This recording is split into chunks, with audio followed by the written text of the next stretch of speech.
The title of this podcast is If You Want to Get to Know a Star, Watch How They Treat Their Teammates. And this applies to leaders and how they treat their colleagues. Most recently, I was watching this show on Netflix called Starting Five, in which they pick star athletes and they kind of follow them around. And in doing so, the public kind of gets to know them. And one of the stars of the second season is this guard for the Oklahoma City Thunder NBA team, professional basketball team here in the United States. His name is Shea Gildress Alexander, and he is a phenomenal, humble leader and star. And what was the reason that this came up was the GM of a very successful franchise uh, for a long time was a guy named Bob Myers for the Golden State Warriors.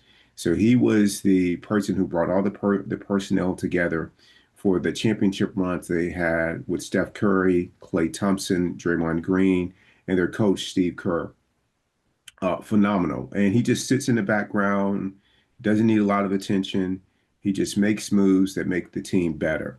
And this was his quote: If you want to get to know a star, watch how they treat their teammates.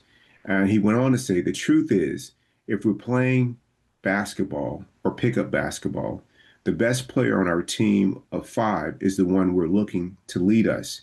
The problem with basketball is that there is such power that comes with being the best player on the court, and a lot of players abuse it.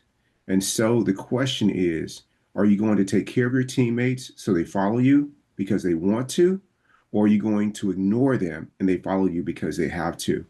And the same thing applies to leaders in many forms, whether they are at Mayo Clinic, whether they are in the community, in politics, or whether you are a leader in your home as a parent or as a significant other or an older sibling.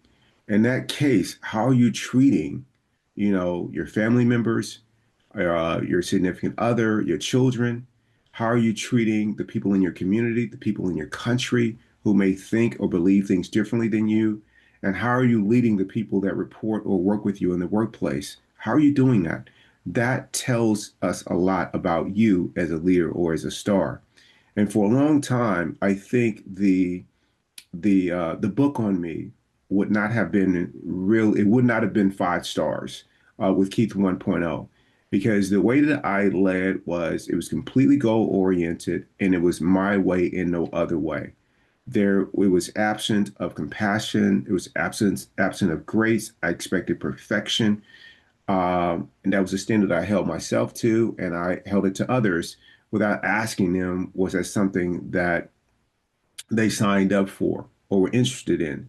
And as a result, I was not a very good leader, and not a very good colleague or teammate.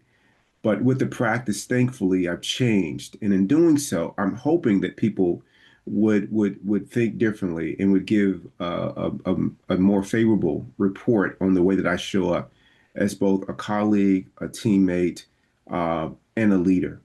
And a lot of that has to do with I lead with an open heart. I work really hard not to take things personally.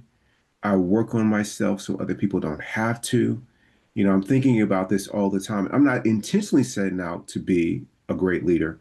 All I'm doing is working on me. And as a result, you kind of emerge as a leader that handles things really, really well. And you do it in a way that people are inspired. And, so that people, and you take care of people in such a way, not how you think that you're taking care of them, but how your care is landing on them.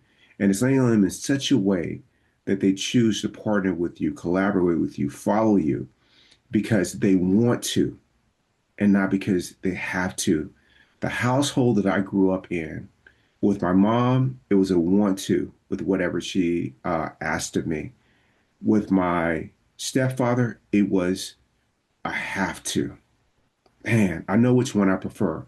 In the workplace, I work with some amazing direct leaders in Cynthia Stunnington and Jonathan Layden.